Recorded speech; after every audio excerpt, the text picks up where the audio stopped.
Good morning. I think it's a time to start. And it's not that bad. It's the third day and only 5 minutes late. So we could say on time. You probably already know me. I am Nele Leosk and I come from e-Governance Academy. And I'm a program director. But before we go on, I would like to thank all my colleagues, because it's not only me and Ivar and perhaps Liia, whom we will also see later today, who have been managing this big event. There are many of us, but as you can see, also not so many. So small team can do big things. What we are going to talk about today is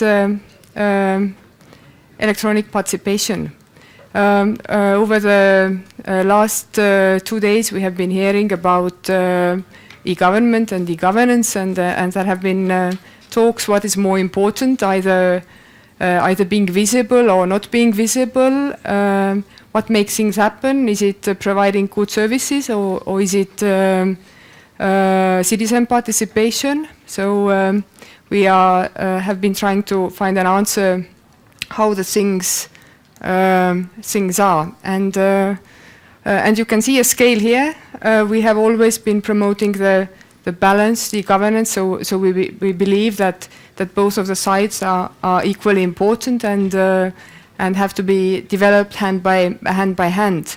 You may get a slight understanding or feeling that e-democracy is here kind of above. What is the situation really, and what is the role of e-democracy in governance? We will also discuss during this session. How we will set up the 2 hours. I will comment and introduce the speakers. We have in total of 5 of them. I believe we could keep the questions to the end, so we could have one discussion. So I'm not going to keep our speakers long. I'm very glad to introduce this first speaker, who will probably give you an answer to this question or to this slide. You will know whether e-democracy is more important than e-government. And Ms. Liia Hänni is also a program director at our academy, but previously she has been very active in politics. She's our Minister of Reforms and has always been believing in citizens' power and role, and she also has a nickname, so please, Mother of Democracy in Estonia, Ms. Liia Hänni is all yours. Grandmother, maybe. So, looking on these balls, I'm thinking we need to redesign this picture, because how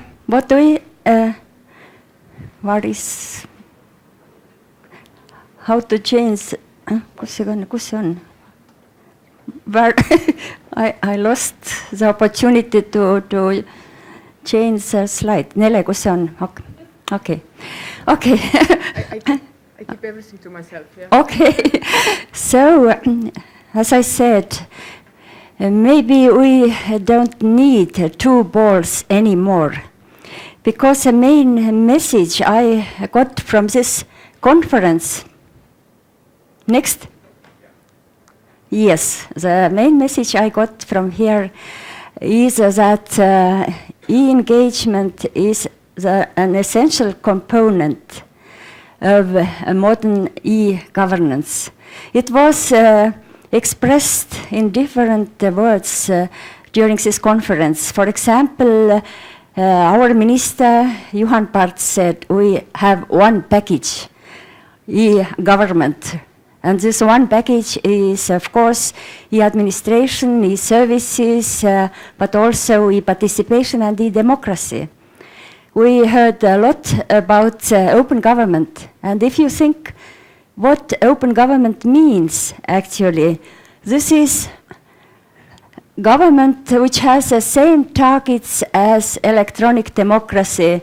It's transparency and accountability of the government, citizens' involvement in political process, a little bit about the quality of opinion formation and deliberation, which from my opinion is a very important issue, because what kind of democracy we need is a deliberative democracy. World is becoming so complicated that we need to be able to have a rational debate about the processes which influence our lives. But to be more exact about our subject today, let's make some understanding what actually e-participation means, because e-democracy is actually as wide area as democracy itself.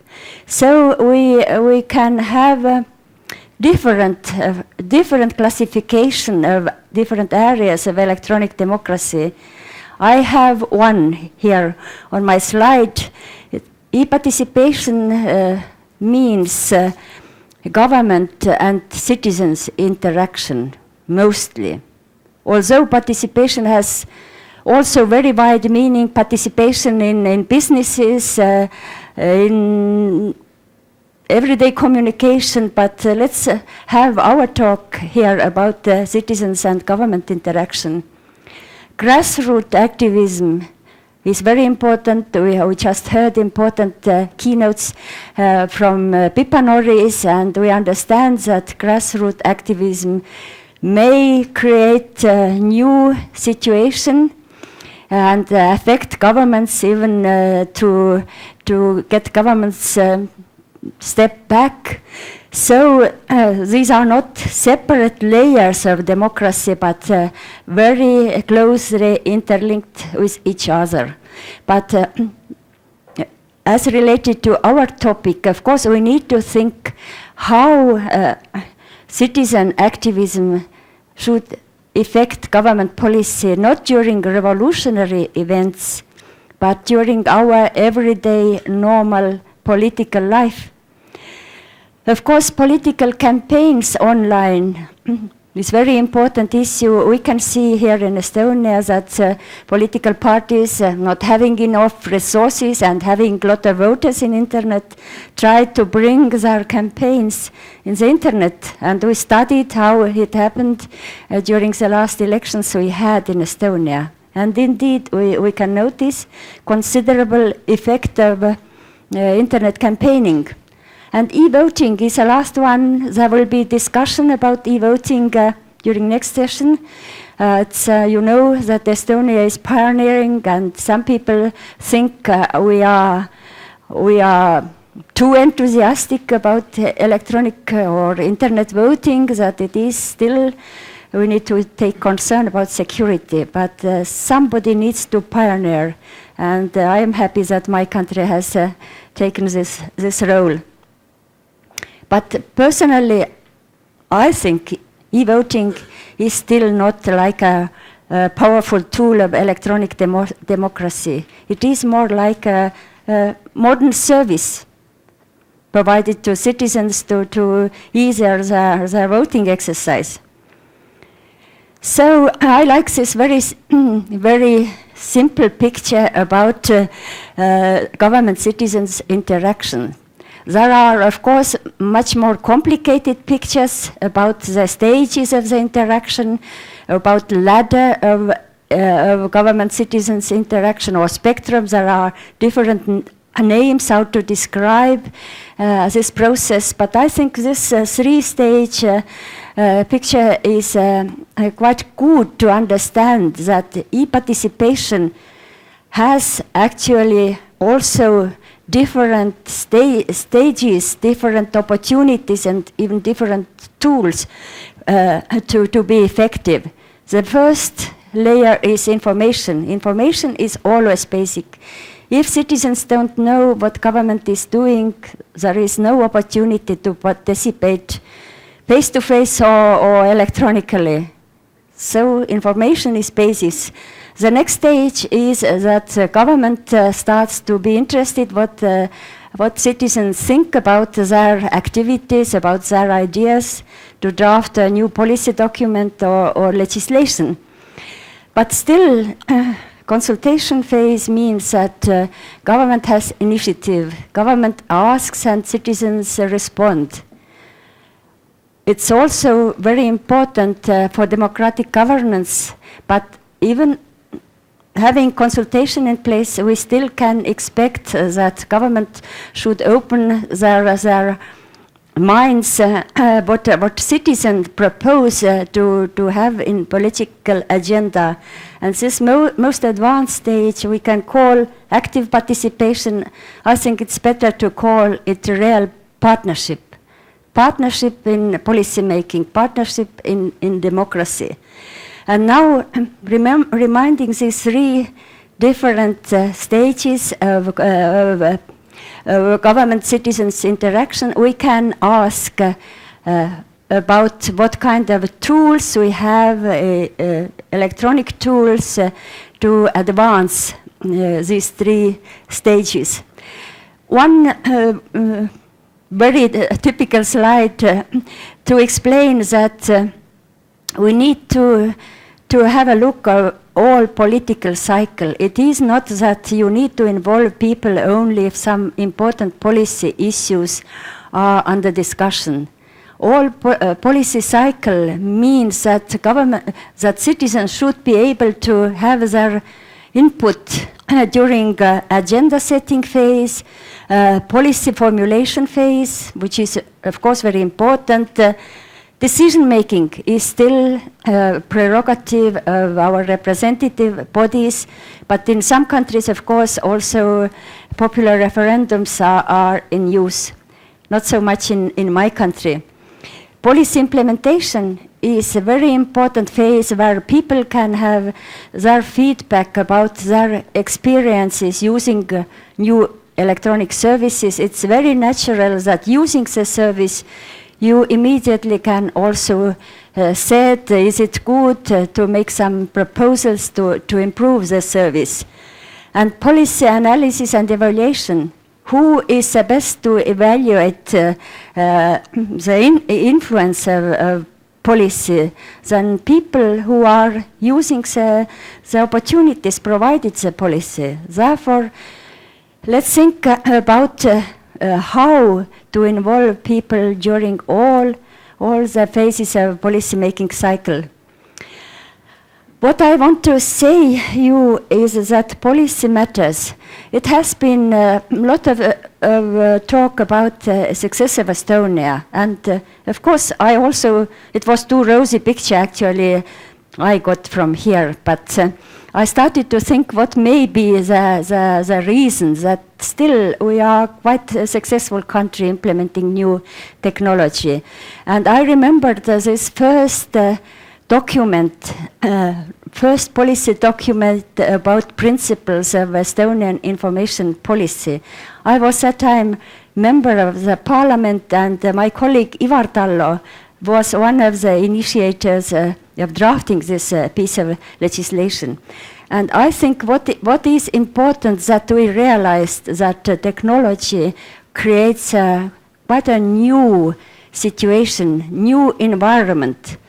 And that time we honestly told, it's written down here that we don't know yet what kind of new reality it will be. But definitely what we knew already is that it will change our lives.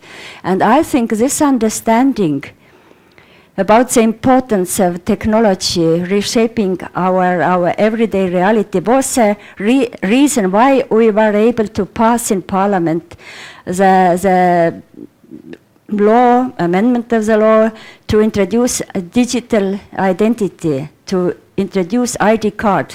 Because that time when we did it, there was no electronic services available. Opponents asked us, why you spend taxpayers' money to produce ID cards nobody can use. But this vision of the influence of technology to our reality and this wide understanding about among politicians, I think, was really important.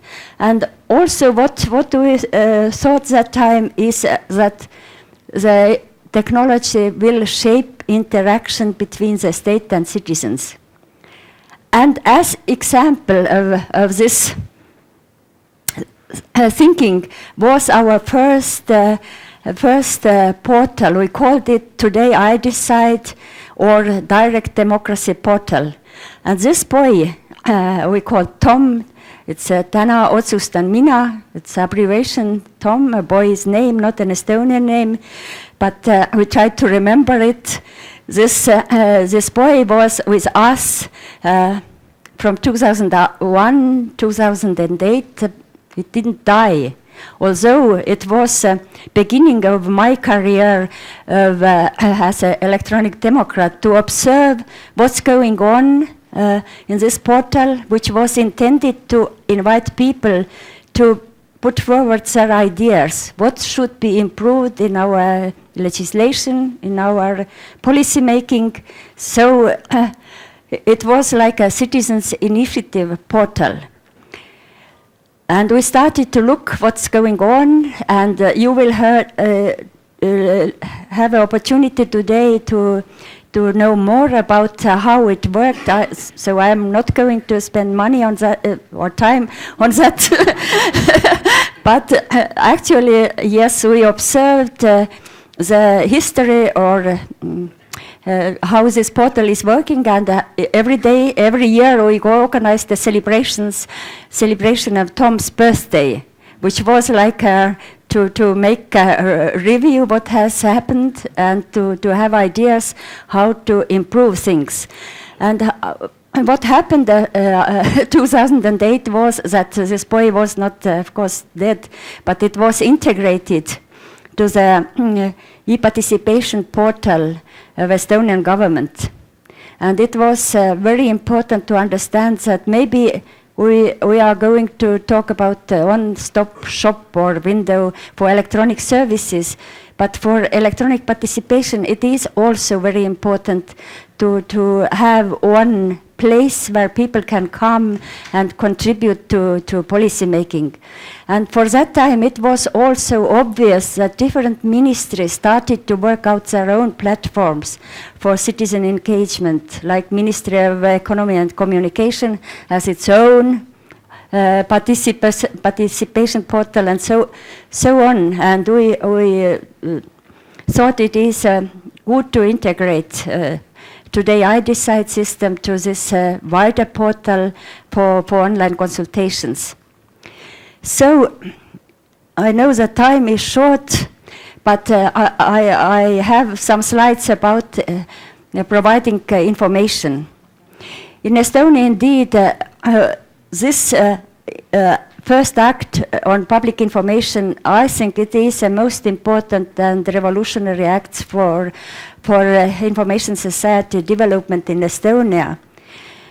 From the viewpoint of democracy, our understanding was that indeed we want our public administration to be transparent, that citizens should have opportunity to monitor the performance of public duties. It was our main idea behind this act.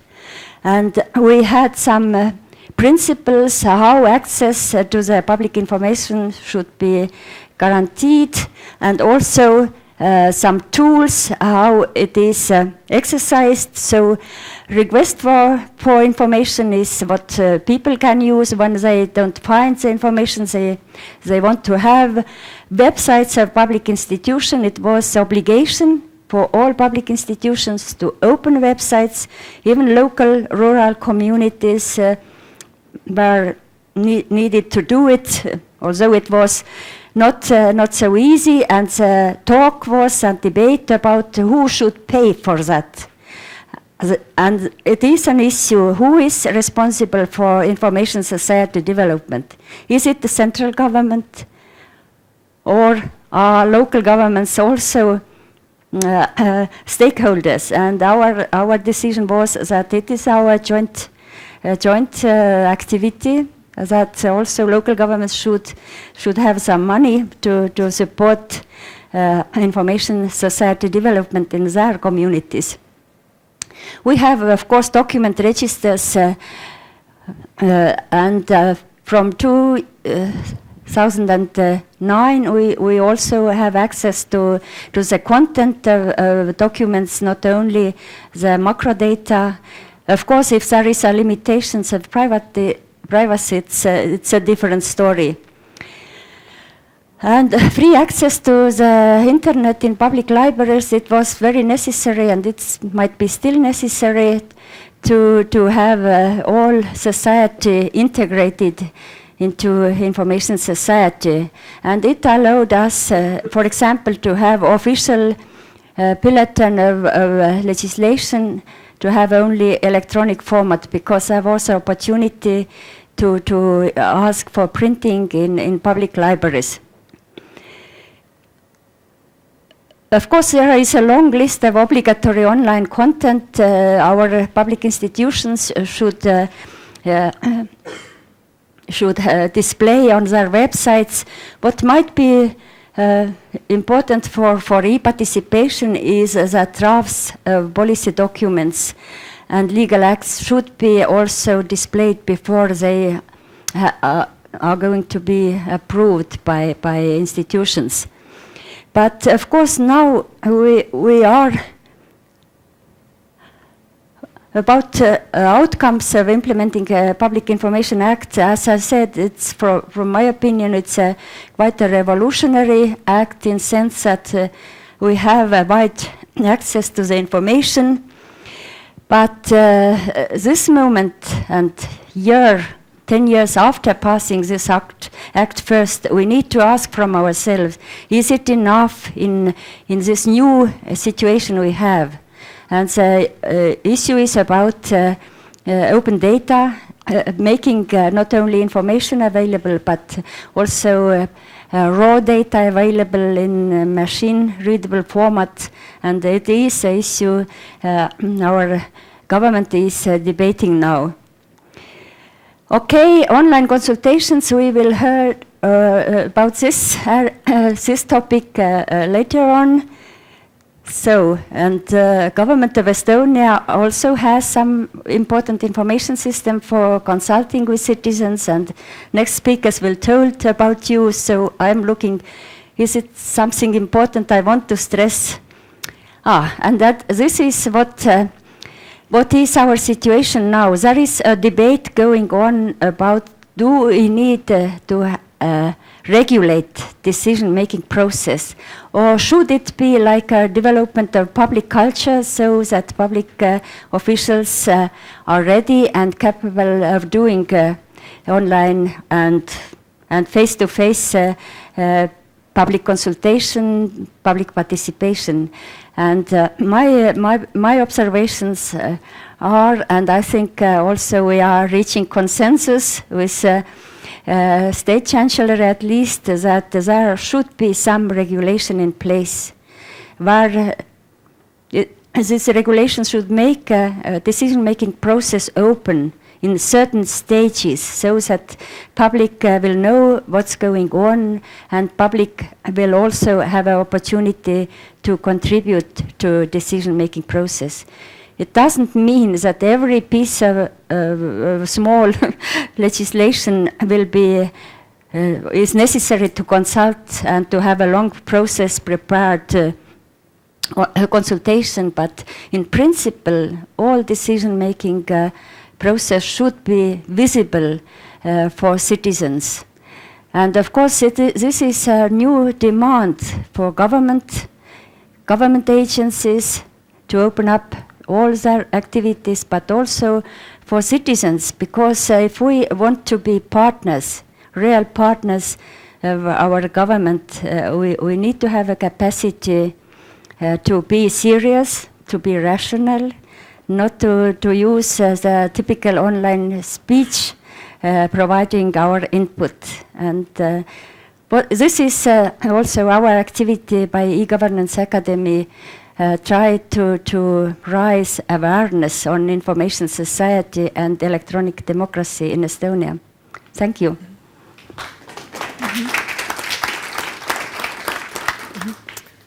Thank you, Liia. Now we have a better understanding of what we mean when we talk about e-democracy, and we also heard what sets the ground for the development in this area in Estonia. So we move further to concrete examples, and we will take a look what the government has done in order to use the new technologies to communicate with people, and then also to get them involved in what they do. Our next speaker, Mr. Juhani Lemmik, is from the State Chancellery, and he's responsible for this area in our government. But I would like to make maybe one comment, and then hopefully we can also get an answer. After hearing Pippa Norris this morning, we may wonder why governments bother now that we know that citizens are a lot more satisfied with the governance when they get the information from traditional media, not the internet, when they get more skeptical and critical. So Juhani will also tell you why is it that way that we are still into E. Thank you. Thank you, Nele, for this introduction, and good morning to everybody. I would first like to thank the organizers for inviting me here today to be able to share some ideas with you and some maybe concrete examples. Can I, Nele, have that tool, please? Well, as Nele said, my perspective certainly is as that of a government official. And as you know, most of the tools built so far are those that the government deems necessary. So in one way, it is a narrow perspective, but that doesn't necessarily mean that we don't take the interests of the citizens into account. The first slide really is about sort of history of those web-based tools on the left-hand side, and on the right-hand side some contextual developments that I believe are important in this context. And first you see, as Liia mentioned, on the left-hand side, we started in 2001 with Today I Decide web portal, which essentially is a mechanism to provide the citizens an opportunity to come up with initiatives, suggestions, which would then be taken up by the government and formed into a decision or a policy, or changed to a policy. But I will talk about that in a minute. But basically we see here an evolution. For example, 2005, a very important initiative already mentioned by Liia was the first e-voting, which is essentially again mobilized citizens in using the web and internet to basically communicate with the government in very under very special circumstances. But let's move on from there. 2007, then we basically took what was a good part of TOM, which is Today I Decide, as we learned in Estonian, and we added a few other parts. So essentially we provided another opportunity for citizens to observe what the government does by providing them information about draft legal acts, any other policy documents that were prepared by government institutions, and also made it possible for them to engage in public consultations. And then, in addition to that, now we have from this year a new tool which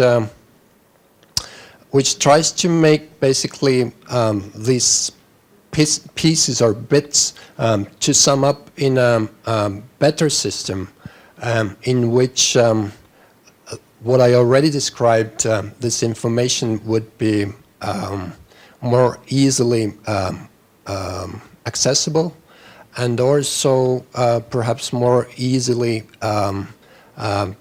made possible to engage with government. On the right-hand side, Leia already mentioned the very important, in a way, a starting point in this context, the Public Information Act. We also had what I consider a very important milestone, which was the adoption of the strategy on Estonian third sector development by the Parliament.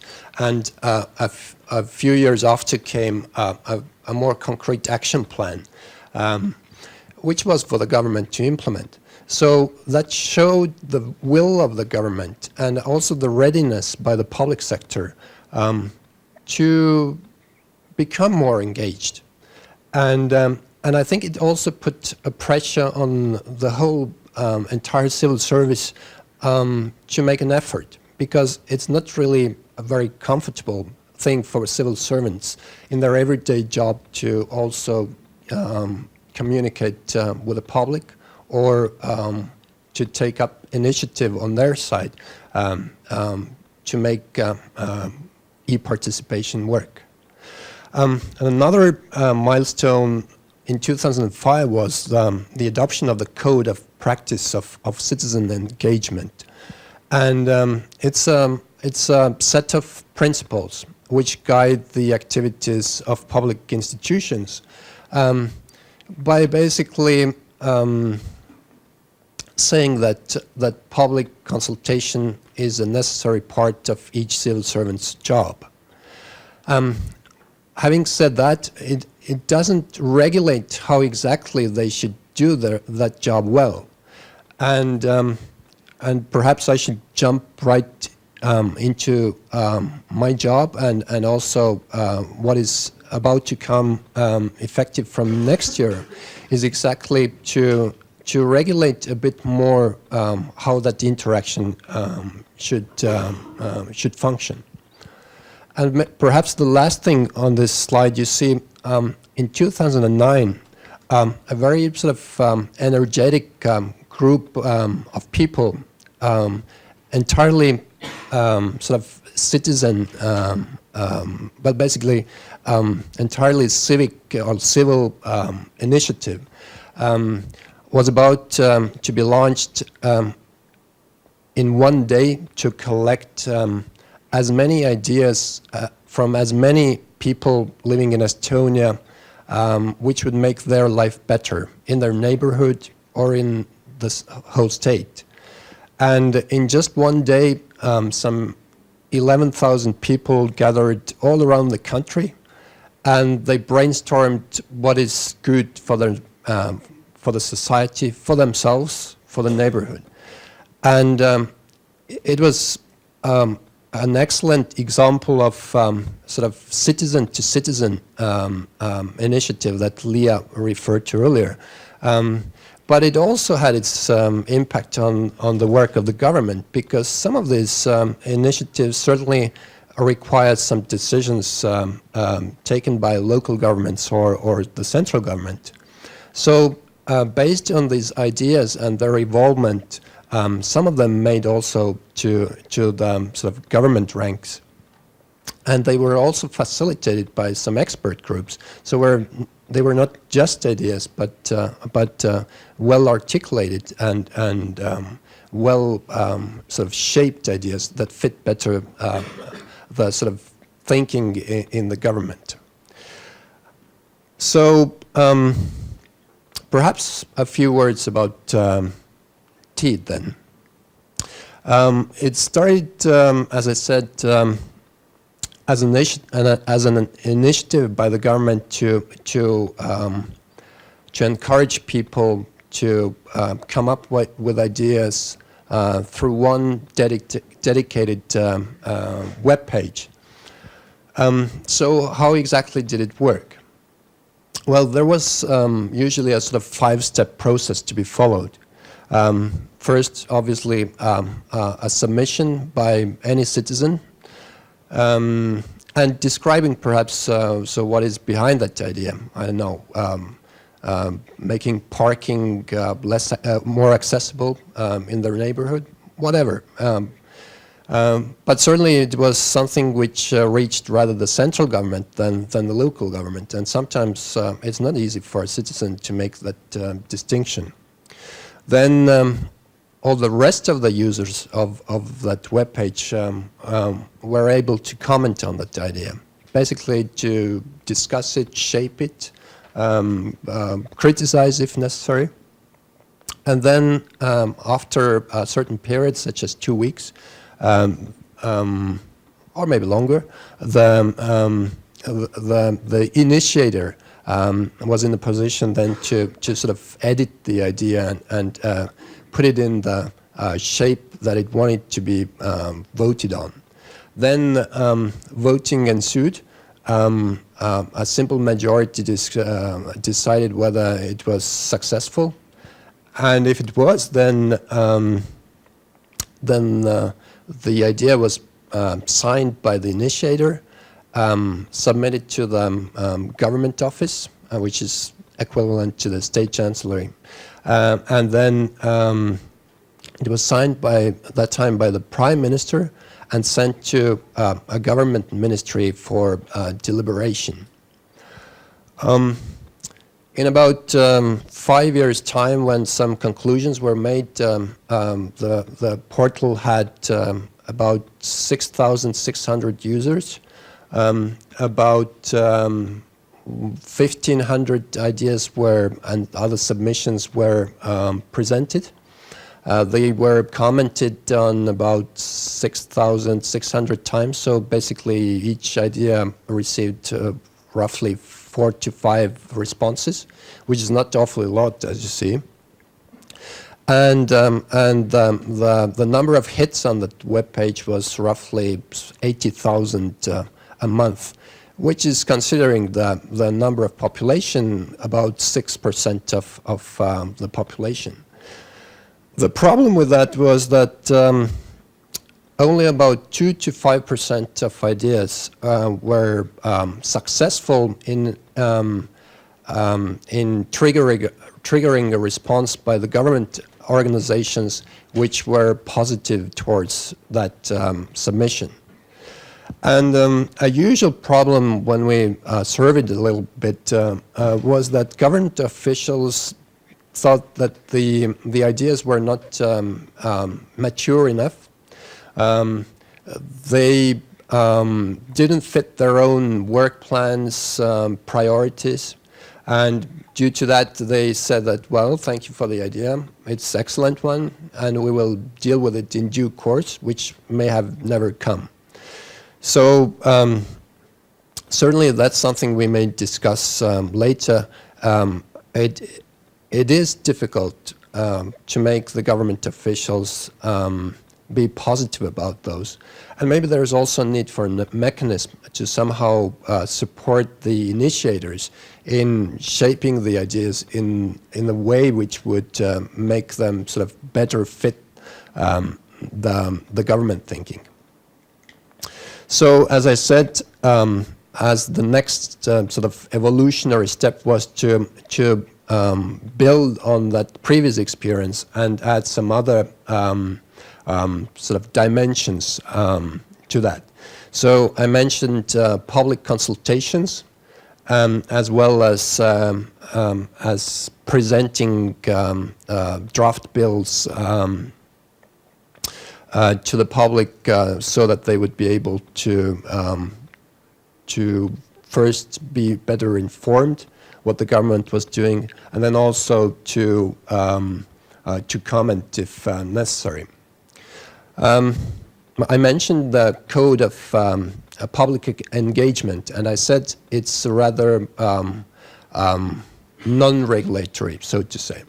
And one of the things we saw here when we initiated the portal was that, again, since there is nothing about how consultation should take place in administrative procedures, then I have to admit that the government organizations have not been terribly active in initiating those.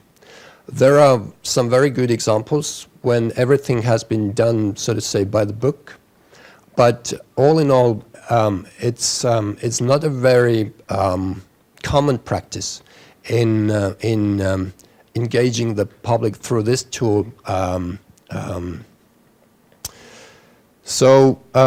This is something we have been dealing with since the launch of it in 2008, and we still are not quite sure what a good sort of response or good solution to that could be. One of the things we have realized is certainly that there is a need, as Liia also mentioned, to somehow incorporate some regulatory aspects into the whole policymaking cycle, and especially so in legislative process, to make participation, or to provide that opportunity for participation compulsory. And this is something which should become effective from next year.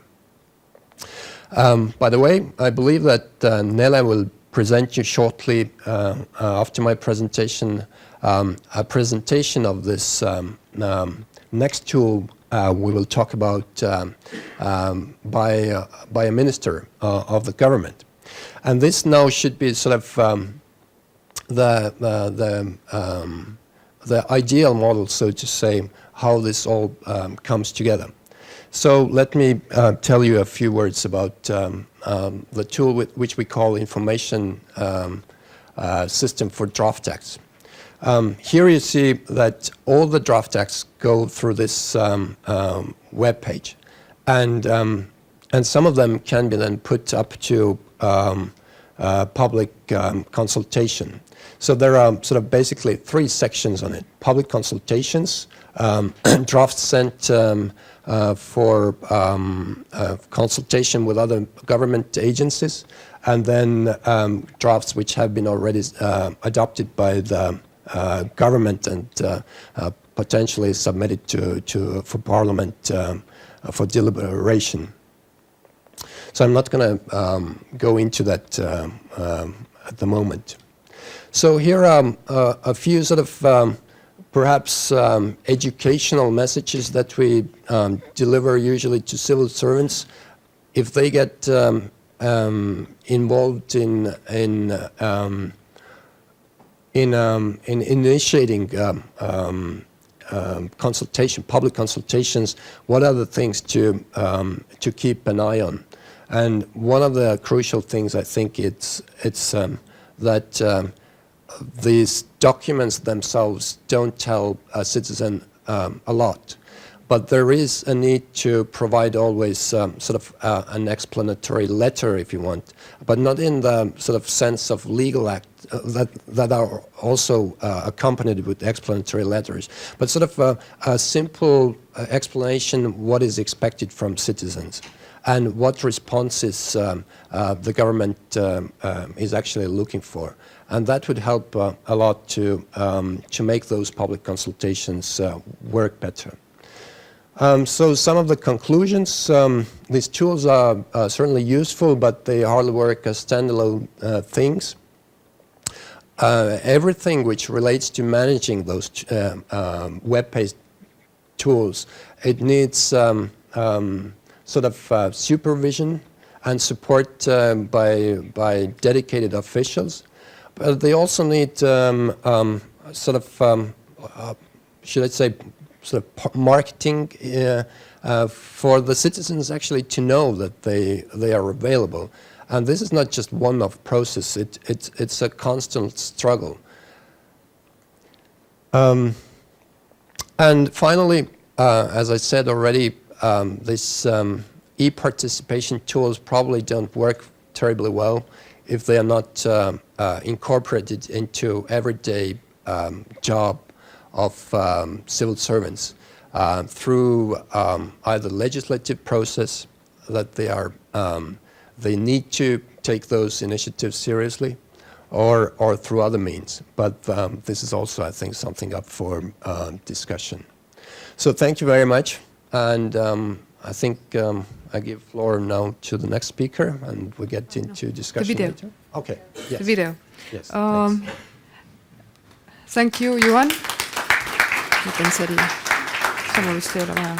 And before we go to the next speaker, as Juhani mentioned, this spring a new initiative was launched that is a revolutionary because it gives every person a possibility to see how from an idea to the actual law, how this process goes, but not only to observe, but also to comment and they say their opinion. And as our academy has been involved in e-democracy or e-participation development in Estonia for a long time, we have been contracted by the relevant ministry in Estonia. We made a short introductory video this September where our Minister of Regional Affairs introduces the system and how it works. It will be in Estonian. It will take 3 minutes, a bit more from our time today, but I guess it's useful to see how it works, and you will get a better understanding. This will be in Estonian with English subtitles, and I hope that our translators can help the ones that will understand Russian. So please. Eestis on väga palju tehtud selleks, et inimesed, meie kodanikud oleks paremini seadusloomesse kaasatud. Vahel elab meil justkui see kaasamine ja teiselt poolt seaduste menetlemine oma elu. Meil oleks justkui nagu 2 väikest maailma, ühes, kus kuulatakse arvamust ja teises, kus kirjutatakse eelnõusid. Nüüd oleme me saanud selle kokku ühtsesse keskkonda eelnõud.valitsus.ee, kuhu on siis kokku toodud nii osalemise pool, kaasamise pool, kui ka see igapäevane menetlemise protsess. Ja kui me seda lähemalt vaatame, seda kodulehte, siis me näemegi tegelikult, et ta koosneb laias laastus 3 suurest plokist. Esimene osa on avalik konsultatsioon. Siia sisestab eelnõu väljatöötaja oma esialgse idee, peamised probleemid, millega selles eelnõudes tegeletakse ja millised on neile lahendused. Kui see eelnõu on siia sisestatud, siis saab iga kodanik siia vaatama minna ja kogu see info salvestub ja on olemas ka meie tavapärases, harjumuspärases osalusveebis. Ametnik või eelnõu väljatöötaja on kohustatud kõigist nendest ettepanekust tegema ka kokkuvõtte, kui otsustatakse eelnõuga liikuda edasi järgmisse etappi, ehk kooskõlastusse. Kooskõlastuse puhul me räägime juba valmis eelnõust, kus, nagu ma ütlesin, peavad olema arvesse võetud või vähemalt läbi kaalutud kodanike ettepanekud ja täiendavad loomulikult meid huvitavate sihtrühmade arvamused. Ja siin nüüd on juba eelnõu enam-vähem sellisel kujul, nagu seaduse väljatöötaja teda näha tahaks. Siin on igalühel meist pärast seda, kui see eelnõu on siia ilmunud, võimalik võtta välja ID-kaart, mis meil praktiliselt kõigil juba olemas on, siseneda siia keskkonda ja anda juba ametlikult oma nime all muudatusettepanekud, märkused, tähelepanekud, mida meie peame oluliseks selle eelnõu puhul. Ja ka need ettepanekud kõik siia salvestuvad ja jäävad justkui ühtse toimikuna selle eelnõu osaks. Tähtis on see, et meil on seal ka võimalus valikust valida teavitamine ja just selle valdkonna eelnõud, mis minu jaoks on olulised, millega ma tahan kursis olla ja saada oma meiliaadressile teavitus just just mind puudutavate asutustes toimuvast. Kui kõik arvamused läbi kaalutud ja seaduseelnõu väljatöötaja liigub edasi viimasesse etappi ehk esitamisse, siis ka see etapp on meile ilusti sellel samal ühel leheküljel nähtav.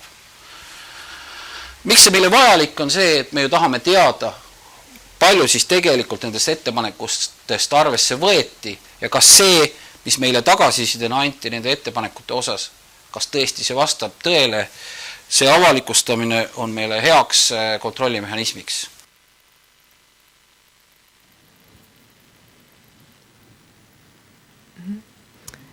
The video is available also on YouTube, so if you couldn't remember everything right away, please go and double check. It's going to be very useful. Before we move further to the next presenter, we have an honor to have a guest from Slovenia.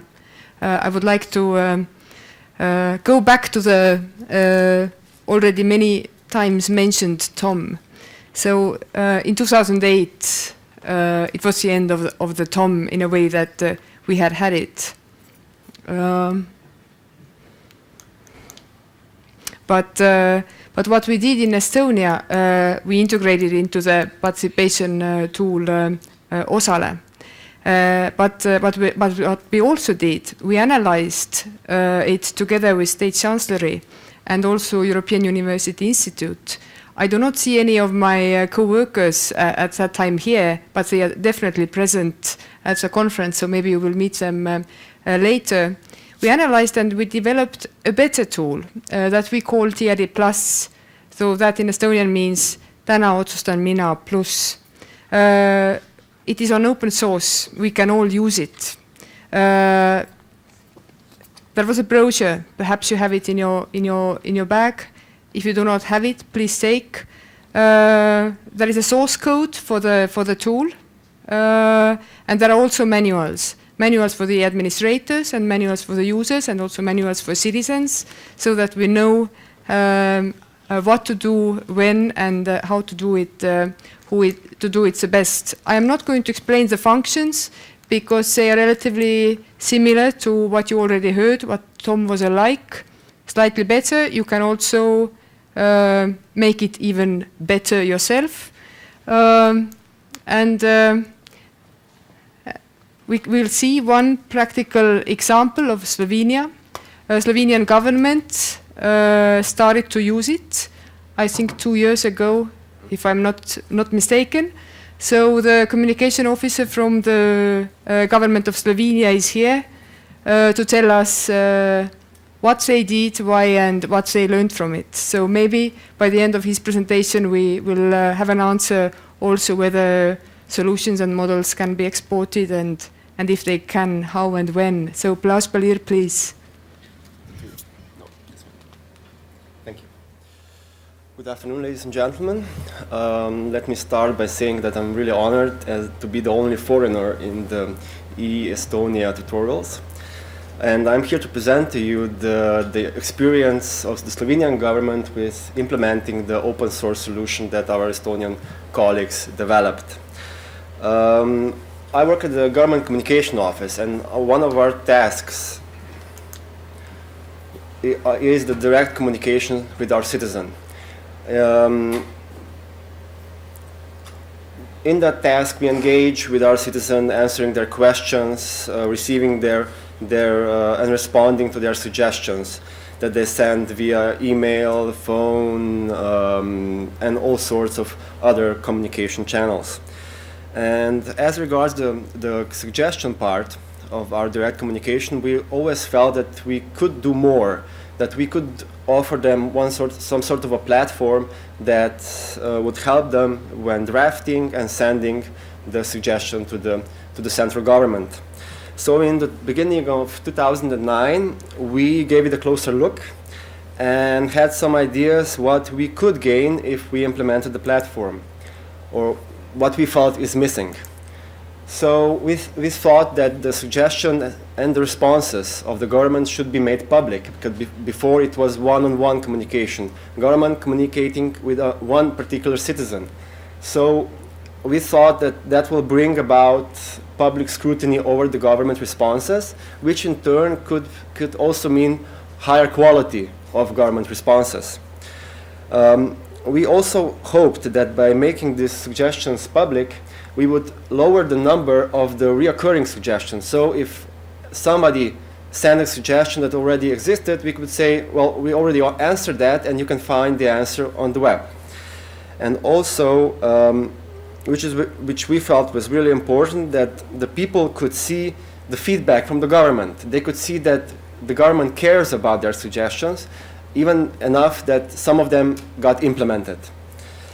We also thought that we could make suggestions collective, meaning that the platform should enable citizens to work together to comment on each other's ideas and help make the final suggestion, which is then sent to the government, more widely acceptable among the people.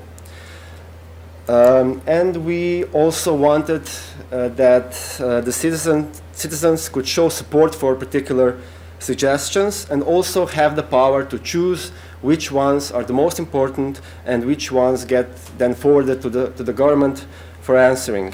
So not every suggestion which is posted should go to the government official for its consideration, but just the ones who enjoy wide support. As you may have realized, we did not just have the needs of our citizen in mind, but we also wanted that but also the government institutions, who should, as a result of this platform, have less work, less answers to prepare, less initiatives to consider, but the ones they do are really important and should get more of their attention.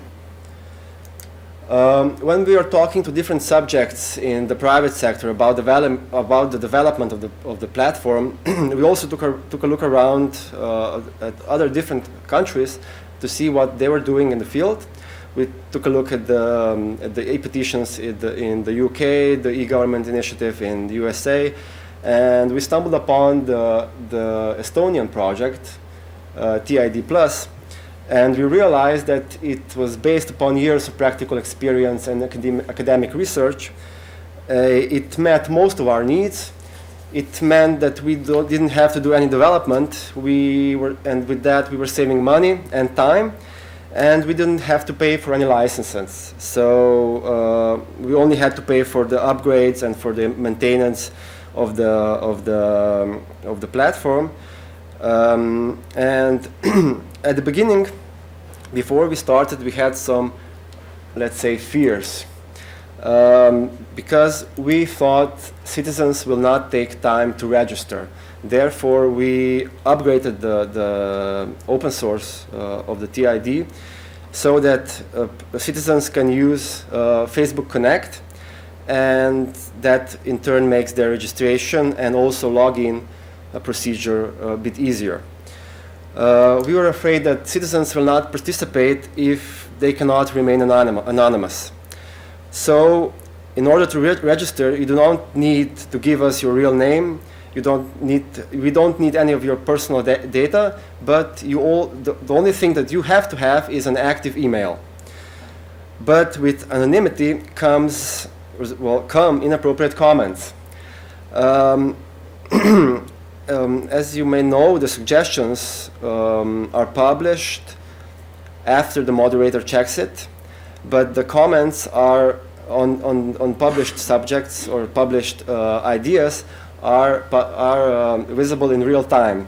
So the moderators go through the comments, and then afterwards, if they think they're inappropriate, they delete them. We also wanted to have an option to ban the user, and we have the option, but it was never used in the last 2 years.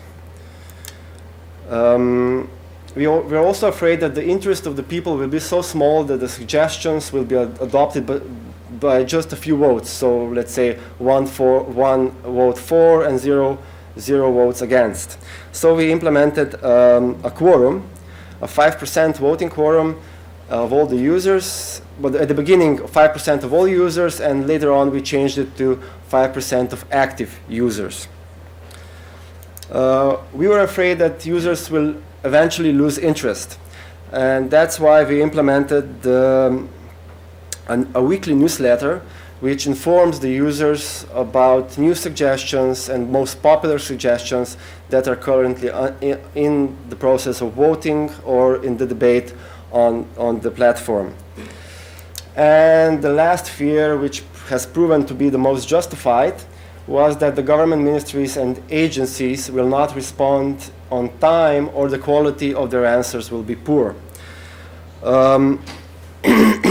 Therefore, we did not want, as is envisioned in the TID, that the respective ministries themselves publish the answers, but they are sent to our office. We check them. We monitor them if they are good enough, and we have the right to reject them. So if we have an answer which we feel is not adequate, we send it back to the government office which is responsible for drafting the answer. We went public on a Wednesday afternoon in November 2009. At 5 p.m. we sent a press release to the Slovenian press agency, and by, I think, in half an hour all the major web portals picked up the news. We also made the evening news, and in the first 24 hours we received 95 suggestions, which is quite a lot for a country of 2 million. Because we are really afraid that we won't get any for the first 2 or 3 weeks.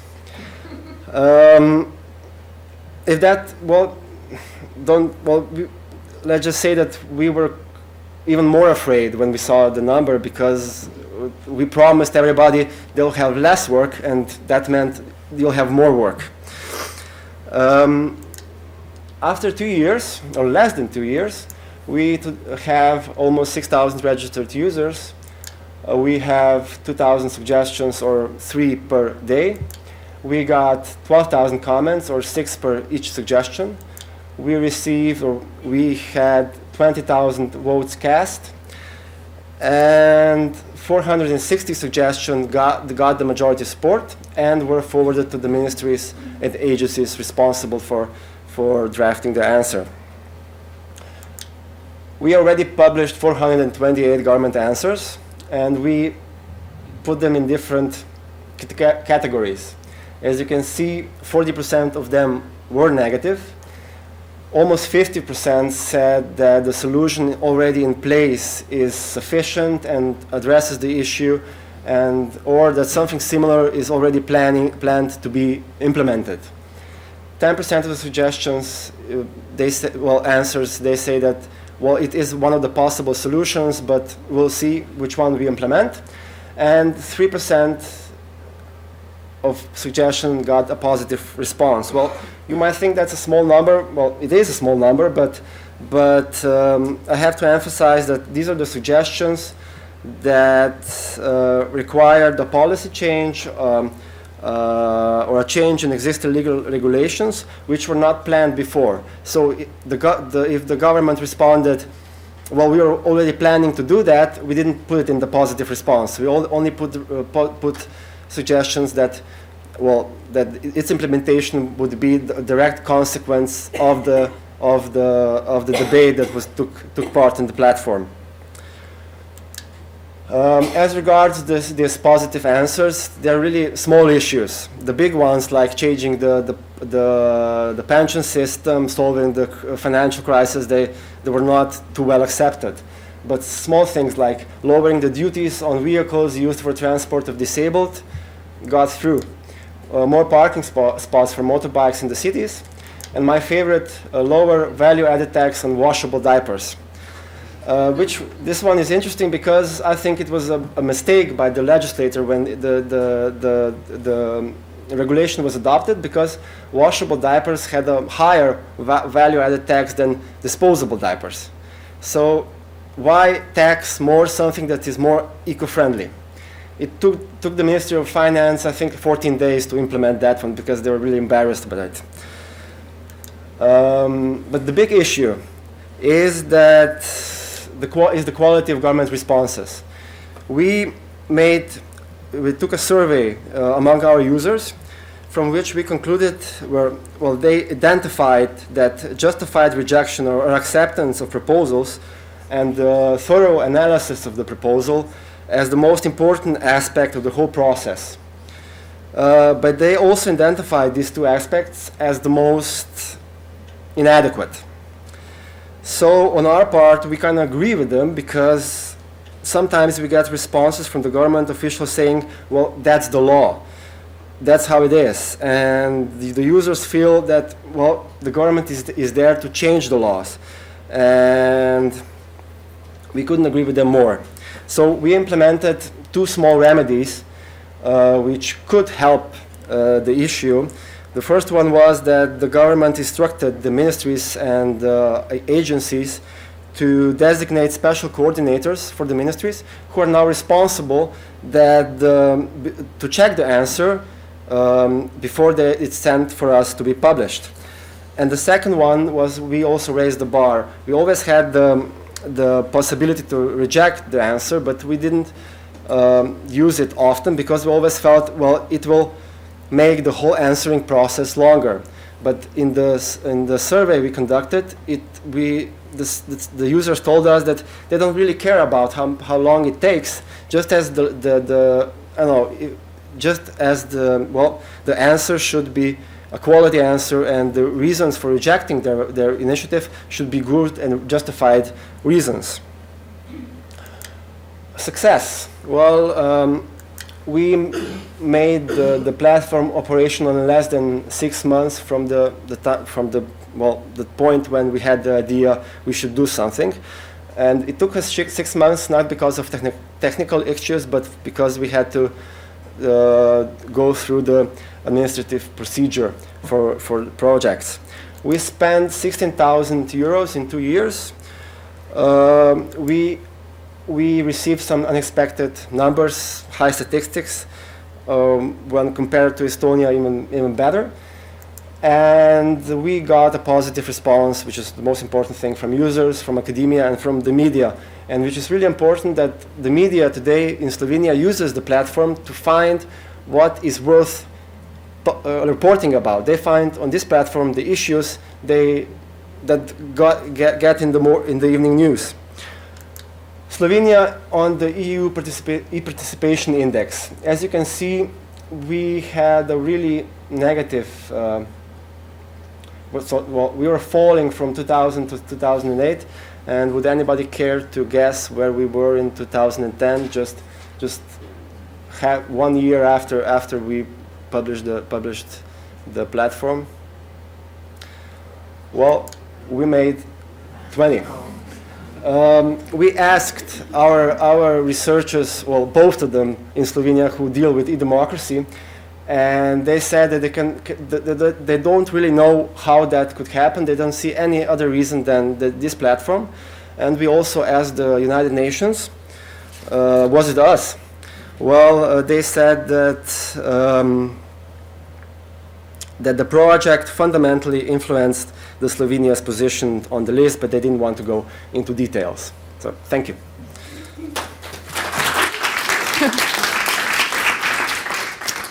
Thank you, Blaž. He will be here, so if you have questions later, he's all yours.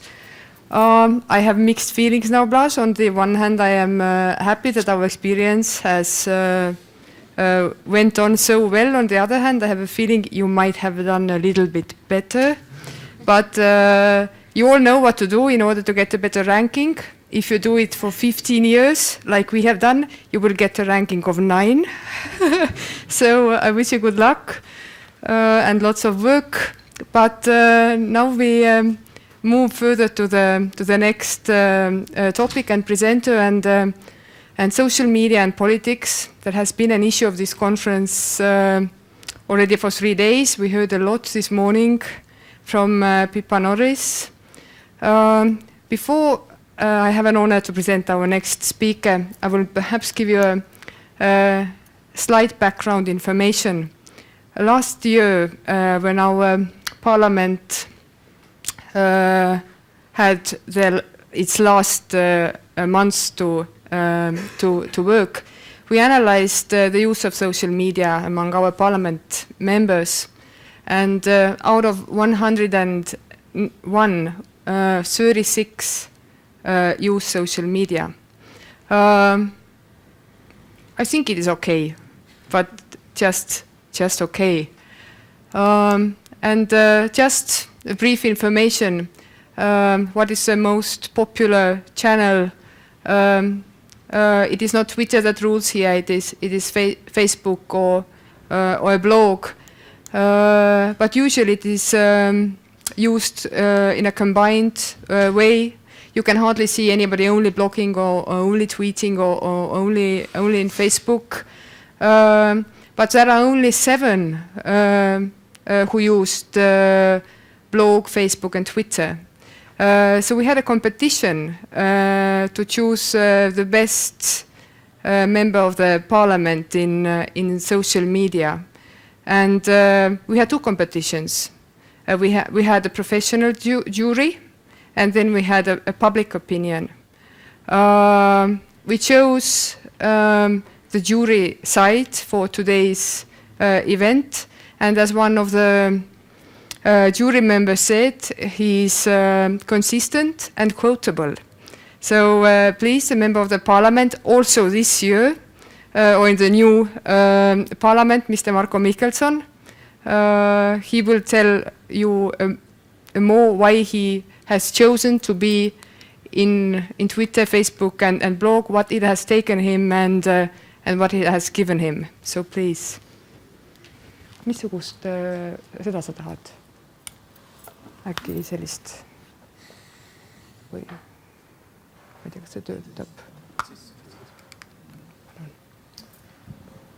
Good morning, ladies and gentlemen, and thank you, Liina and others, inviting me to talk in front of such distinguished audience.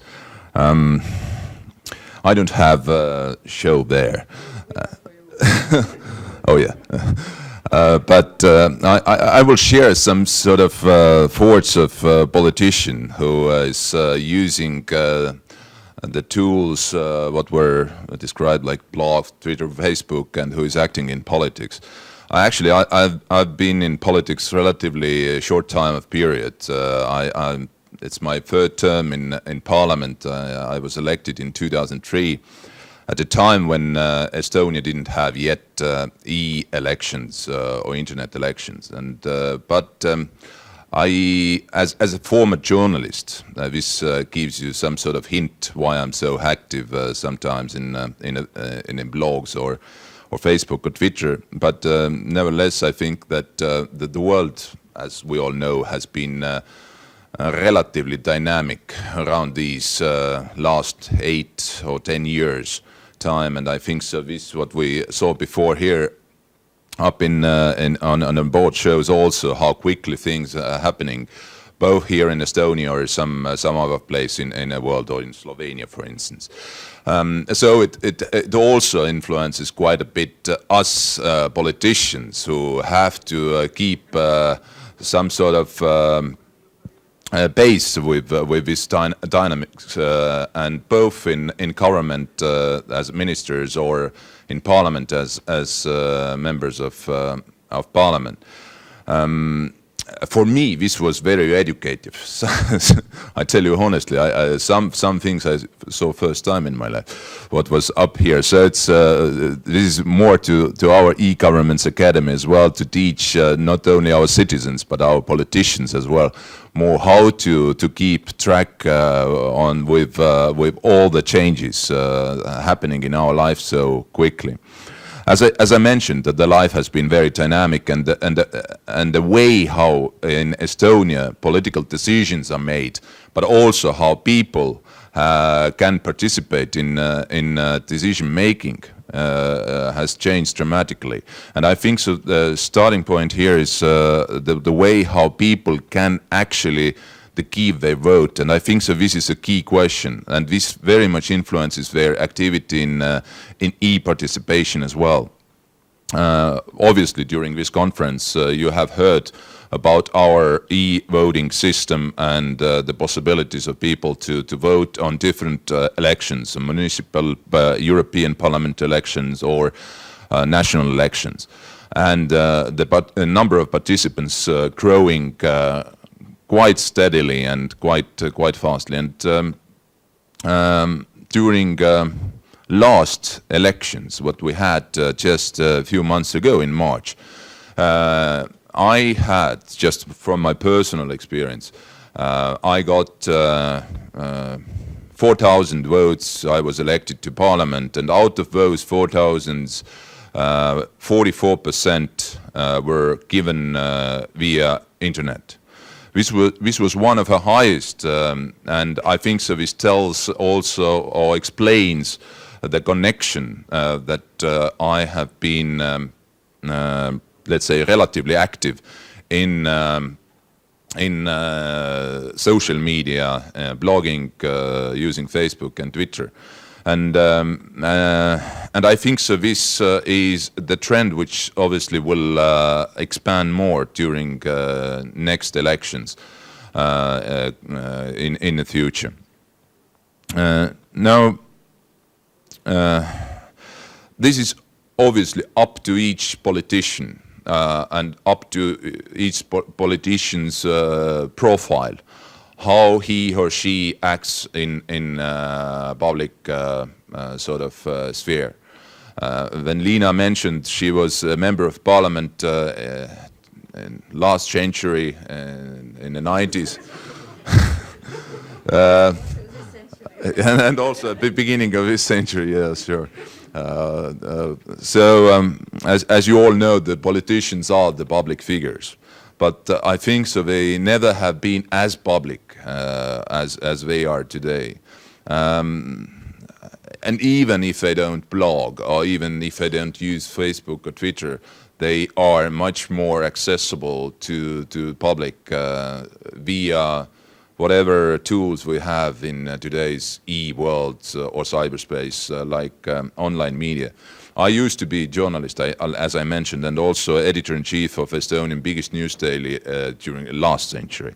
And that's remarkable, even to think about that in 1994-97 I worked as a Moscow correspondent for Estonian biggest news daily, and the tools how I sent my articles back to Estonia were mostly faxes. I faxed my stories back here. Sometimes even fax lines didn't work, and I had to use telephone line. No mobile phones, but telephone line, and that was just 14 or even 13 years ago. And today, when sitting here, I'm a great sport fan, and I cannot live without results if something happens with Estonian sport people. And at the moment in Tokyo, Kaia Kanepi, our best tennis player, is playing against Karolina Wozniacki, who she's number one in a tennis. And actually, it was great news. First set is ours. I don't know how it ends at the end, but anyway, it shows how dynamically you can be connected to whatever happens around you or around. Also, I sent to my Facebook the message that I'm going to talk to you about my experience in e-participation, and actually what I found, yes, I use blogs, Facebooks and Twitters, but at this particular moment, and we know that the solutions will change, and there will be some other new or better or more interesting ones, but anyway, at the moment I find it one of the most interesting channel to catch the interest, and not only interest, but to engage people or those who are following you is Facebook. Years ago, I used blog very extensively. I wrote almost every day something in my blog. I'm active in the field of foreign policy, security policy. You understand, in the world happening a lot, so you have lot of ideas or comments about that, what's happening in the world affairs. But I find that just maybe a year or so ago that blogs are not anymore as useful to catch the interest of the people as are now the social network tools like Facebook and Twitter as well. And I think that the discussions and interest around these things, what I put up or link up in Facebook or tell where I am and what I'm doing and what I'm thinking in my political activity, actually I have get a lot of feedback. Not only to see that people are there, but also that I got some ideas, interesting sort of issues. What should I bring up as politician, as chairman of Foreign Relations Committee in Estonian Parliament, and I use it. And also, the last but not least, again, I know pretty well how works journalistic kitchen, let's say, in a way. But I have felt being acting there also that I have much more connected to those who is as full power withheld, who connects us with a wider public in Estonia or wider internationally. So I am a little bit surprised that in e-Estonia we have such a small number of members of parliament. I don't think that 36 is something we should be proud of, but I think it should be minimum 50 plus. But again, like I said, the politicians are free to choose the ways how they act, and some are maybe a little bit afraid of being there, because we know if you are in social media, if you are blogging, if you are doing these things, you have to be active basically, daily, maybe sometimes even hourly. And if you keep it like a steady board there, nobody will interest about you, and maybe you lose more sort of supporters than you have. Talking about our parliament, I think so. We are in a way very, very well engaged with this system, which is shown before on practical level, and I think so. Estonian Parliament as well is in a process of continuous development in a way to be more open or more, let's say, accessible in many ways to those who would like to see daily or in life action how the political decision making in our parliament is going on. And for instance, just one example.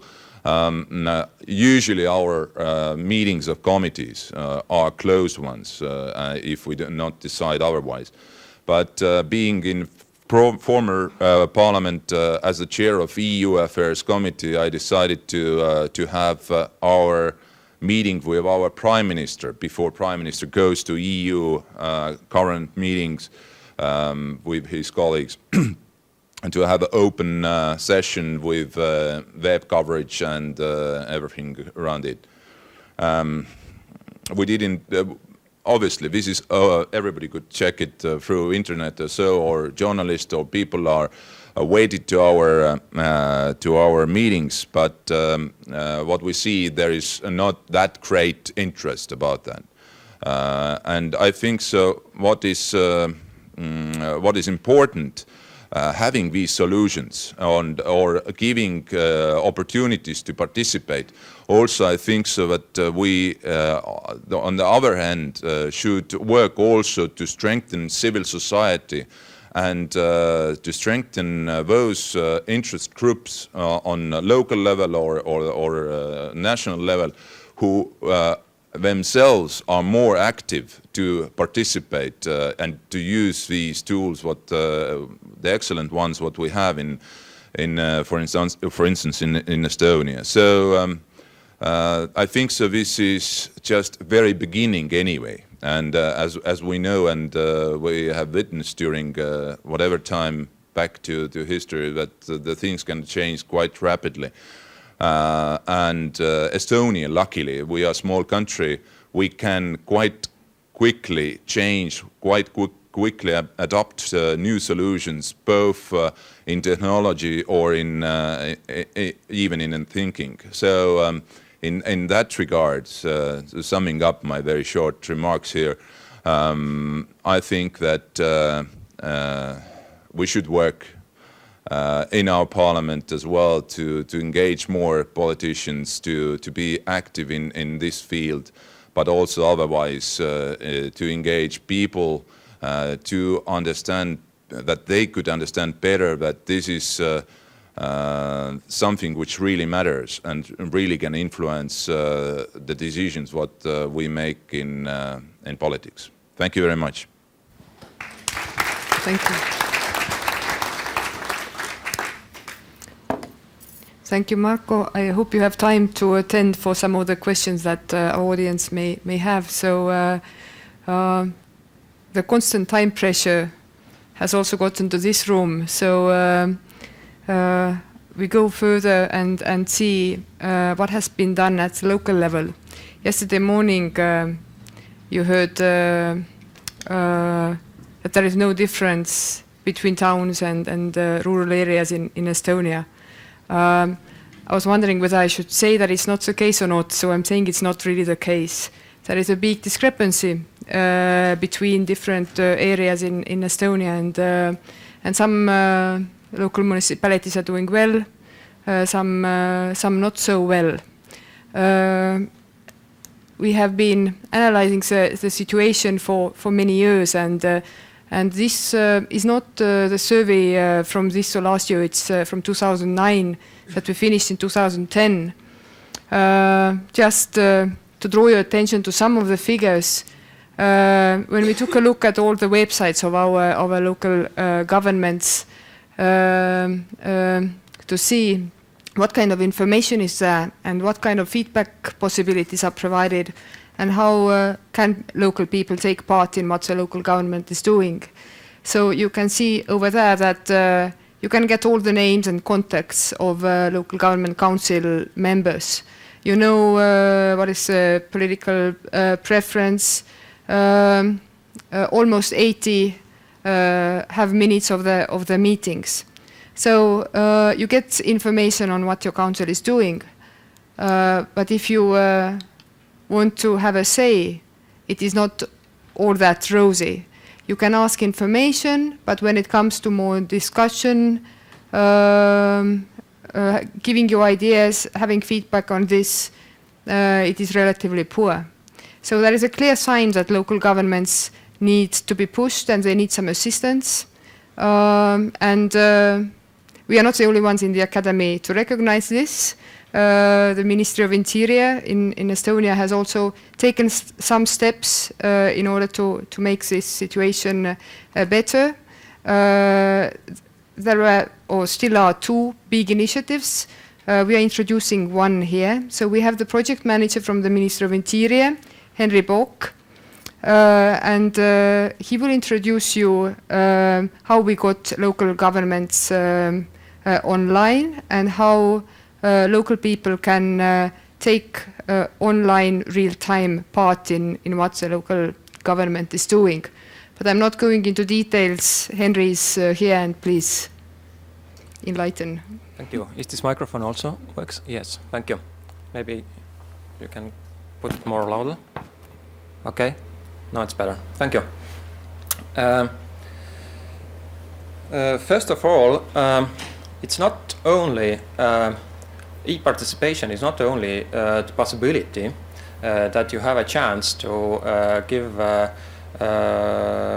law proposals to the authorities and then wait what happens next. E-participatory starts actually from getting information about everything, what's happening. And very important is to get this information from the citizens in a right time, when it's not too late to get this information. So it means that when a decision is already done, it's too late. and you have to start from the beginning all the processes. So it's not very good, and that's why we started to analyze what the local authorities maybe need is the system what gives information to the citizens from every stage what's happening in the local authorities, what happens in the councils, what to do right now. And actually this task was huge, and information system what we build, it looks like it doesn't look very wonderful right now. It's not iPhone solution, but it's like it works like a Switzerland's knife. Switzerland's knife. It does a little bit of everything. So right now there are two computers involved in this presentation. One is here, and the picture which runs in this computer is showed on big screen, and this is a view of the local member council of the local member of the local council. And this is a second computer, and this is mine. It's a secretary view. And right now, exactly at the time when this seminar today started, I started a meeting also. I started a real council meeting in a real time, and you saw later before on that screen how a real-time public transmission was held on, and it was visible for everyone. So when you have your mobile devices, whatever, with you, and you use this Wi-Fi transmission, which is in this room right now, you just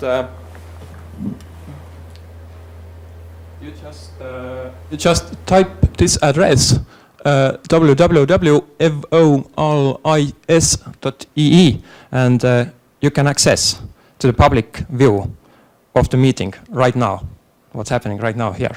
So it's opening for everyone. We do real-time seminar right now, not only using official transmission, but also this information system. And now I very briefly, because usually it takes at least an hour to explain what this system all can do, I very briefly go through some steps just to show to you what is possible when you collect all ideas from the local authorities and put them together to work as one powerful information system. So right now the meeting is going on, and from my secretary view I already did attendance check, and right now I go for the points of agenda, and I put first point of agenda to the discussion. And it's very important to say that this view here is used by the Nele herself. So I use her computer, and I used a login using her ID card. It's here. I know only the codes. And this system uses ID cards for the rights for the users. So it means that not everyone can be a member of the local council and access this system, but only member of the councils who have ID cards with and this ID card rights are registered into the system. It's even more complicated actually. The rights are not held by the system, but by the central Estonian state portal. But it's not important right now. It's for the security issues. And now when I go to the first point of agenda, you can read what is all about. I was thinking, who will be the next host for the ICEGOV 2012? There were some rumors that maybe United States, maybe someone else. So I decided to make it like a law act proposal here, like a local council's law act proposal, and to put it for a voting. So right now, the member of the council can read this text of the act. It's very short, it's here. And I put some pictures just for showing what the system is capable of, to put pictures inside of the acts. And of course, it's possible to see all the history about the processes of this legal act proposal. As you see, it's a camera picture also on a participant's view. Why so?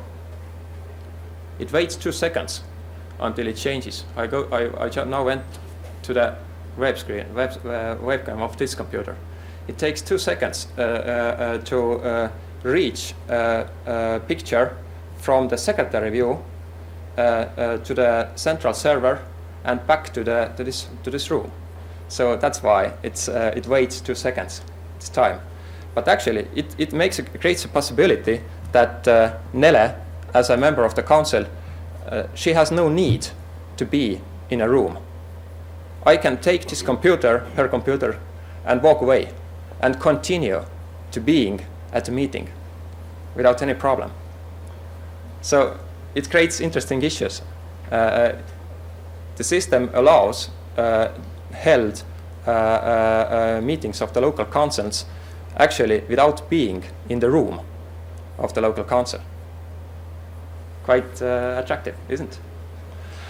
And right now I put to the vote this one point, because who will be the next host for the ICEGOV 2012?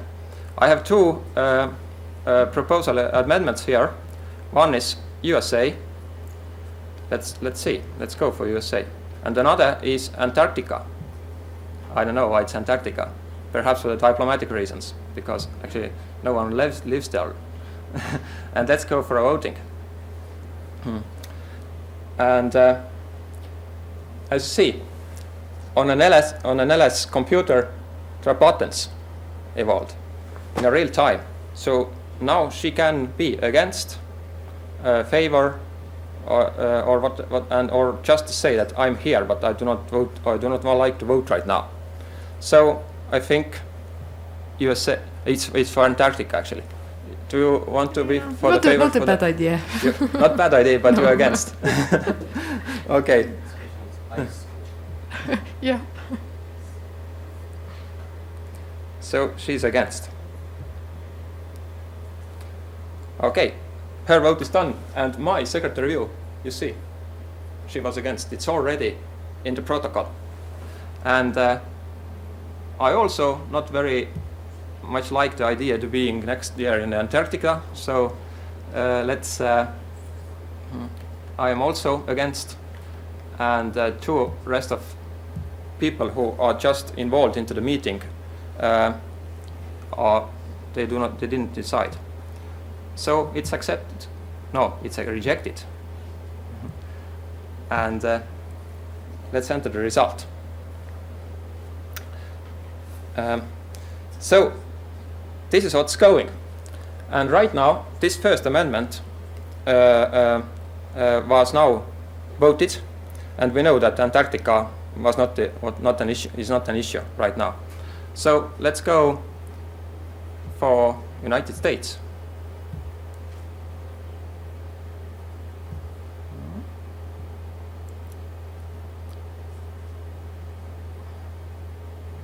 No.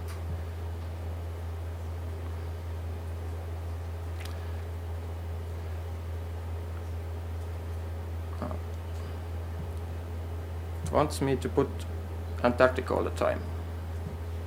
Okay. And now it's possible to vote for again for Antarctica. No, we didn't want it. We want for the United States. So this is how the system works. I just accidentally, I think I put Antarctica 2 times here. So, but this is how it works. And it's also to show that all this, what are the results of the votes, is all this on the same time. They are visible in the protocol also. The protocol of the inside of the information system it creates itself. It writes itself. So you see, let's take a look at the protocol. It's here. All what's happened using the different votes is written into the protocol on a real time. Every step what the information system is doing is visible in a real time for all the users of the system. So the system works like that, when the meeting happens in a real time, also all the people from the public view can access it and see what's happening in a real time and read from the protocol everything what happens on a real time. And all this created together. So let's go briefly for the public view. And I will show how it's visible here. It says active meeting is e-Governance Academy.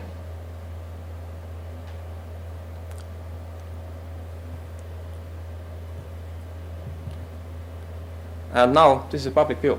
So you can also see the agenda, which was created before the meeting. And you can see all the points. You can open this text of the acts, draft of the acts, legal acts, and you can read them. And that's not all.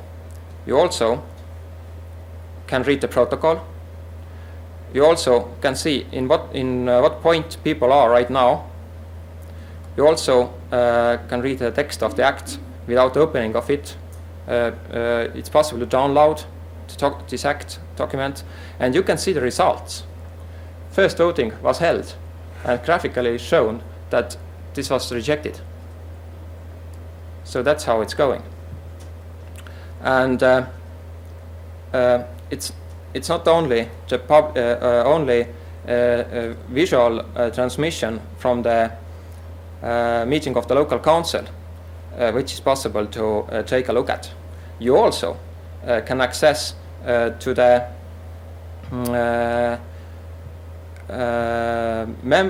you can read who are the members of the local council. You can get all information about them. You can send to them right email from here. This kind of possibilities. I'll plug it to the English so it's easier. And you can take a look what kind of meetings of the councils are prepared or already are finished. You can also take a search. Take a search from all the legal acts which are already decided or which are on a draft level. You can search them. And very important part is that you also can you can also insert your own annotations into here, but it's not like you saw earlier on a TID solution, because it's more simplified way.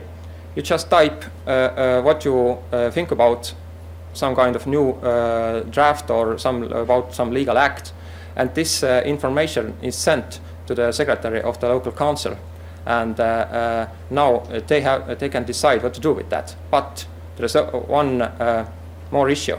It's also, if I want to put it for the collection of the support signatures. It means that if people have chance to insert their own support signatures behind the documents, behind the texts of the drafts, it's possible to collect amount of the signatures behind any proposal, and then local council must do something with just such a proposal, because otherwise if you see the list of the signatures, otherwise you just ignore your own citizens. That's impossible. So this system gives a possibility for using also that. So this is a brief overview, and what this system can do, but also I will very shortly explain how many time we have? 1 minute? 2 minutes. Okay. One. What else is behind on that project? Because right now this project is on a piloting stage, and we're testing it in one of the counties in Estonia. It means that 13 local councils are using it and working using that system, and they give their own opinions and suggestions about how to develop the system quite regularly. So it's under continuous development, the system right now, and this is only first stage.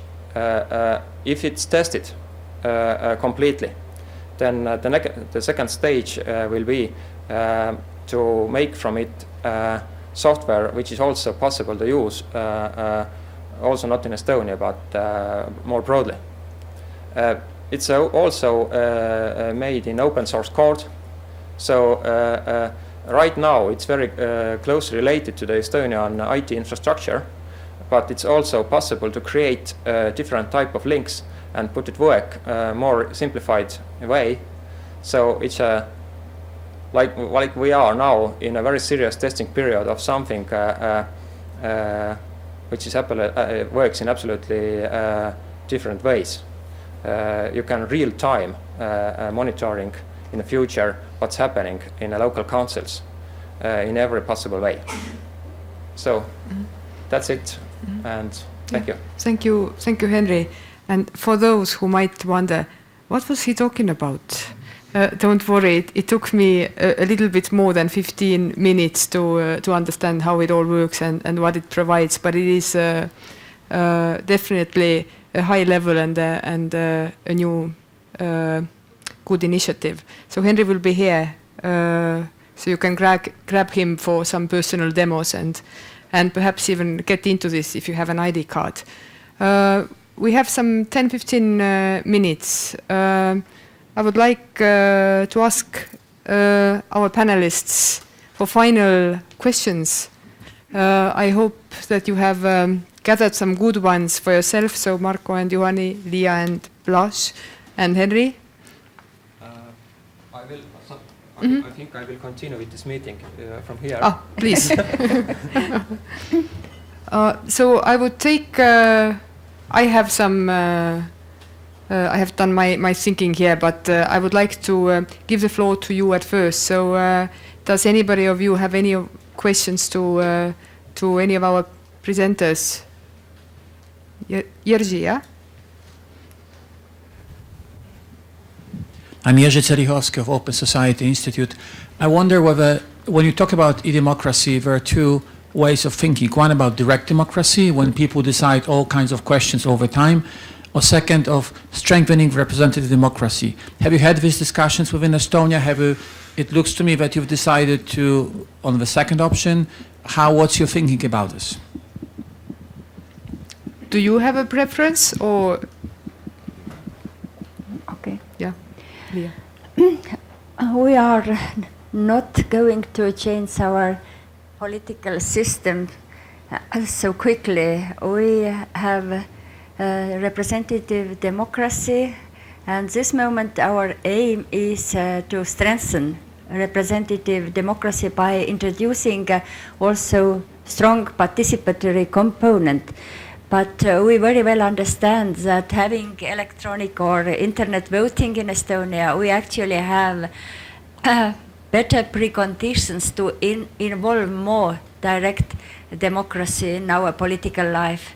And I think we need to consider some new opportunities. For example, having petitions not only to government, but to have petitions to Estonian Parliament, Riigikogu. I made this proposal 2 years ago. It seems the time was not ripe to consider this proposal, but I hope Marko who is also now our partner, will bring this issue up because I feel Estonian citizens are ready to contribute, also having their voice to be heard in Parliament. But this petition system actually works in Estonia, and what we need only is one signature to get your proposal to the government, as was demonstrated here. But simply we don't call it as a petition, and therefore Latvian petition system was displayed yesterday or day after, before yesterday as a success story. Actually, we have also factually a petition system in Estonia. Thank you. Who wants to? Marko, would you like to comment? No, Marko? It works. I think it's on. Yeah. Yeah, it's a very good question, actually. I thought about that, where is my job then if everybody decided somewhere else? But anyway, it's the representative democracy works Estonia. My idea is pretty well. Obviously, we always can argue, criticize it, but and argue that there is more to do. But I think so that my small experience, like I said, I'm in Parliament since 2003. I think so that all sort of channels what can give input into political decision-making process within parties, in discussions with different interest groups, civil society, or in international relations, they are reflected in our decision-making process. And I think so those tools, what we're talking here about, they give additionally better linkage between politicians and those who with the voters, let's say. Okay, thank you. We have one more from there. Yeah, hi, Teemu Ropponen, Ministry of Justice, Finland. I would like to hear both from the Slovenian side as well as the Estonians some practical advice on how did you manage to roll out the services, I mean, especially on the authority side. So like what kind of training, what kind of activities did you have there to really kind of get the processes transformed, for example, to take the initiatives into account?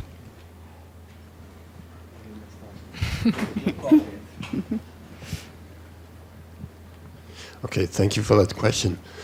I think it's very true that without proper preparation of civil servants, nothing will really work as supposed to.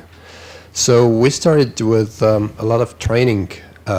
We put together a training program which is, I would say, quite a thorough course on participation, tools, methodologies, and also requirements for civil servants. We also have each year had a sort of presentation of the best case studies in not just e-participation, but any kind of participation. And I think these work as lessons learned, but also they appreciate a lot of good practices that are around, but are not perhaps noticed otherwise. So I think they definitely also have their place. And I think in the future there is also a need to, as we discussed earlier, to regulate some of those aspects of e-participation in administrative procedures. So in certain phases, it would be made compulsory rather than voluntary as it stands right now. Thank you. As regards Slovenia, we actually haven't done much in this field. We, as you may remember, we now have coordinators at the ministries.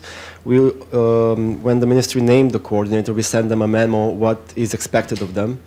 We are thinking now that maybe we should invite all of them and present them what impact we expect from them and what impact they can make on the development of the tool. But otherwise we didn't do much because we didn't change the procedures. We didn't change because in the past we already have something called the Public Information Act, which says that they have to answer to questions and initiatives in 20 days, and we would just put we took that as the foundation of our system, and didn't do much in the field. Thank you. There was one more here, and perhaps we can take one other end. Okay. Utsira Akdoğan from the University of Helsinki. Could you please tell us about the challenges ordinary citizens have in using all these participatory tools to actually be included in decision making? Thanks. Okay. Okay. Yes, I have it. Challenges of ordinary citizens. Of course, citizens are busy with their everyday life. The big challenge is time to be informed what important decision-making processes are going on in different ministries.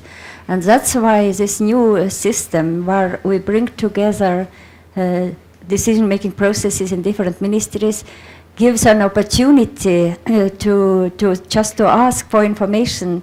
If I am interested what's going on in Ministry of Environment, I can ask this information. So it assists people to be informed.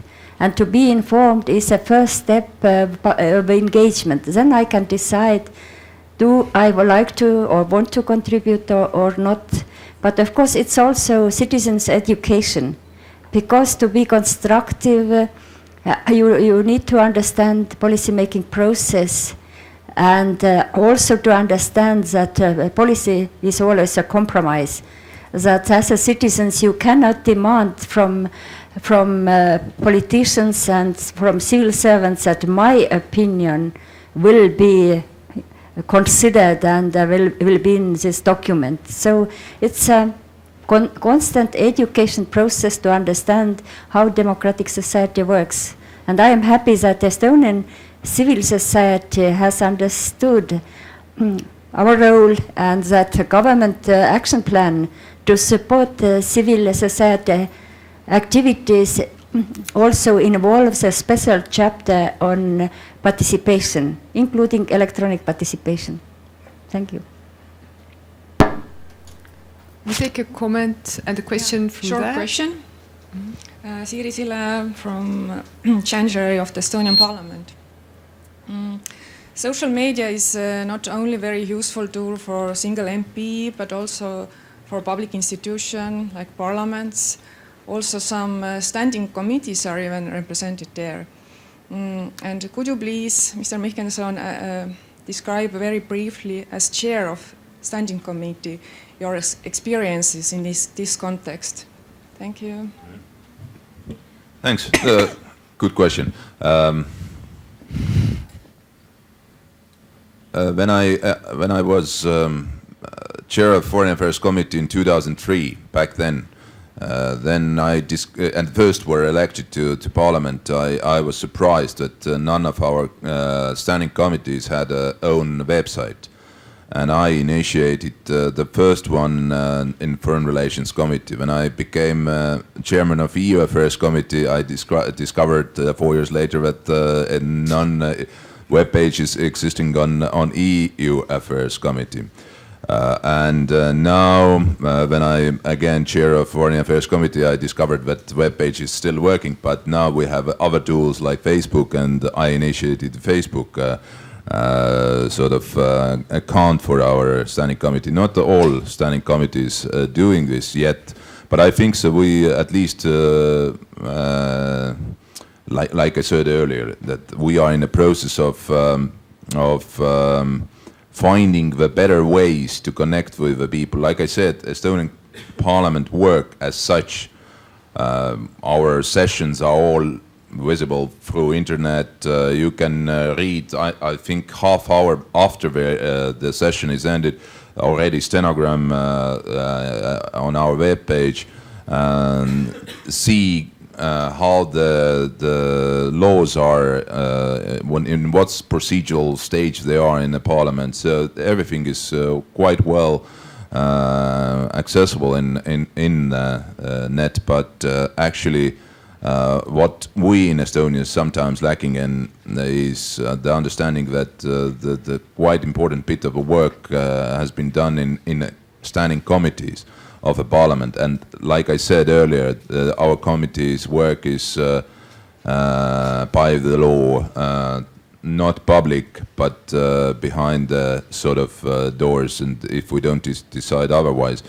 And here is very important, how do we describe this, what we do, and what decision we make also in the social media. So I will push myself more and more that my colleagues in parliament will do the same in different other committees as well. I hope also the support from Chancellery of a parliament that engage our committees as well. So thanks. Thank you, Marko. And we take the last one. Merab Lavadze from Georgia. I have a question regarding users of those portals, both in Slovenia and Estonia. Who they are? Do you know to what extent they represent the whole society? And what was the dynamics? I mean, if it's stabilized, is it still growing? Thank you.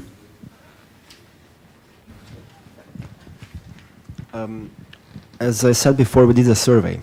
And we also asked them some demographic questions, like what they do and how old are they? We didn't ask them if they're women, female or male, because we didn't find that relevant. But let me just say that 12% of people are between the ages of 18 and 24. 20% is younger, well, together it's 32% is younger than 35 years old. The strongest group is between 35 and 44, which is like a third of all users. And also a third of users is older than 45, which is interesting because there were some thoughts about, you know, digital elites, and I don't think that digital elites are the ones older than 45. Then as regards the education, 40% of people using our tool have university education. And 40% have, let's say, an middle education, so grammar school or vocational school. And as regards for their status, we asked them, are you, well, 26% of people work in the private sector, we have 20% working in the public sector, and then, well, we have 8% which are unemployed, which is really reflects the demographics of the Slovenian population. So, well, the number is it keeps growing.